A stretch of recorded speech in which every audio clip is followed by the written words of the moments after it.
Never has the state of Massachusetts elected an African American to the House of Representatives. Hard to imagine.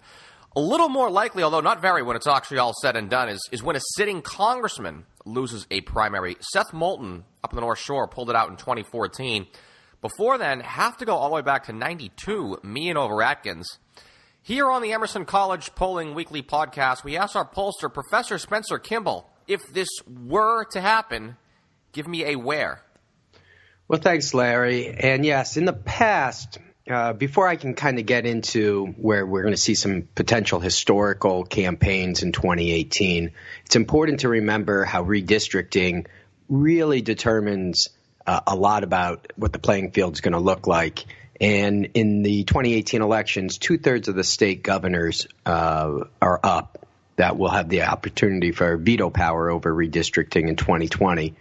But if we take a look at 2018, there was an announcement last week in Boston for a primary in Mike Capuano's 7th Congressional District. And people usually dismiss these, as you said in your introduction. Rarely happens that a sitting congressperson loses in a primary.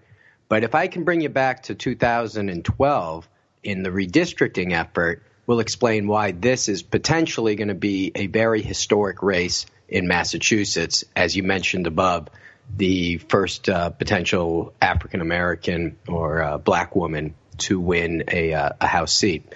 So back in 2012, I was the executive director for a group called Fair Districts Mass, and the idea was to create this minority-majority district in the city of Boston. Previously, Boston had been split up in a way that Democrats would always win, but never a minority candidate really would have enough support.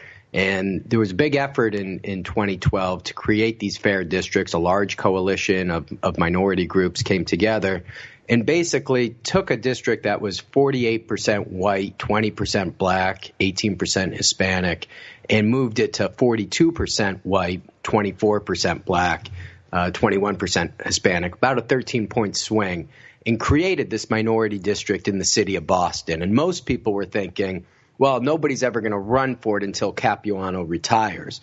Well, in comes Ayanna Pressley into the Boston City Council race in 2009, and she wins, an African-American woman. And she's the first woman of color to be elected to the council in its entire history, 107-year history.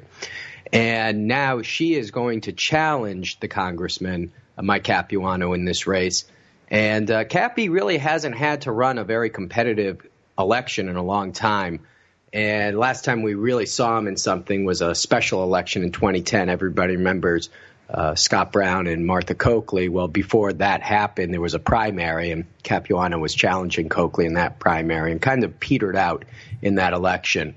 So this will be a real challenge to him. Pressley has really been campaigning hard in the city of Boston. She's an at-large candidate and has an opportunity to pull off this upset. But she's going to have to raise some significant money, and she has yet to show her hand. She hasn't had to report any finances. So Capuano's got about $750,000 in the bank.